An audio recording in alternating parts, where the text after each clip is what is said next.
दूरस्थ इलाके में शुरू होकर उत्तर प्रदेश में मथुरा वृंदावन तक जाएगी। 7 नवंबर यानी कि आज से इस पदयात्रा का शुभारंभ हो चुका है। ये पदयात्रा 16 नवंबर तक चलेगी। ये पदयात्रा दिल्ली, हरियाणा से होते हुए यूपी के 422 से ज्यादा इलाकों से गुजरेगी।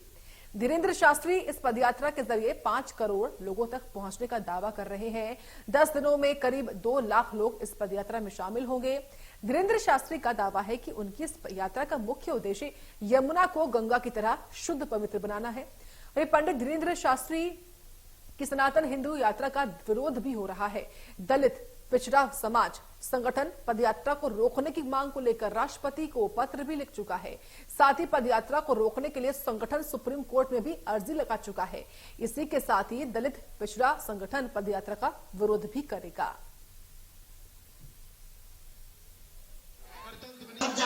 पूरे संत समाज रात भर जागे। हम सबने कोशिश की कि तुम्हें व्यवस्था में कोई कमी ना हो, पर इन 10 दिनों में व्यवस्था नहीं, आस्था देखना। इन 10 दिनों में तुम व्यवस्था देखने मत चलना, सनातन का धर्म जो ध्वज देख करके चलना। धक्का लगेगा, थोड़ी दिक्कतें आएंगी, कई बार तुम्हें कंबल ना मिलेंगे, पर तुम डटना नहीं, तुम हटना नहीं, डटना, तुम उलझना नहीं, सुलझना, तुम चलते रहना, क्योंकि चलोगे नहीं तो हिंदू एक नहीं होगा, और हिंदू एक नहीं होगा तो भारत हिंदू राष्ट्र नहीं होगा। यह यात्रा वैचारिक क्रांति की यात्रा है। ये यात्रा राष्ट्रवाद को शून्य करके राष्ट्रवाद को बढ़ावा देने की है। धीरेन्द्र कृष्ण शास्त्री ने आज एक गैर संवैधानिक यात्रा सत्ता के संरक्षण में शुरू की है, लेकिन हमारी लड़ाई है। हमने राष्ट्रपति जी के यहाँ भी गुहार लगाई थी और सुप्रीम कोर्ट में भी गुहार लगाई थी। आज हमारी लीगल टीम भी सुप्रीम कोर्ट पहुंच चुकी है।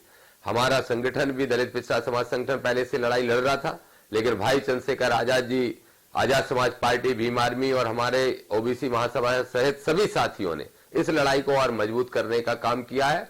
ये लड़ाई हम लड़ते रहेंगे। सुप्रीम कोर्ट तो इस यात्रा को रुकवाएगा, ऐसा हमें पूरा भरोसा है, लेकिन इसके साथ साथ ये भी बिल्कुल स्पष्ट बात है कि अब हम सड़कों पर भी उतर रहे हैं और 10 दिन तक जब तक यात्रा चलेगी तब तक हमारा भी किसी न किसी प्रकार का प्रदर्शन चलेगा। संविधान जीतेगा और गैर संवैधानिक काम करने वाले लोगों को हराएंगे। भोपाल में मध्य प्रदेश के पूर्व कैबिनेट मंत्री और कांग्रेस नेता डॉक्टर गोविंद सिंह ने बागेश्वर धाम के पंडित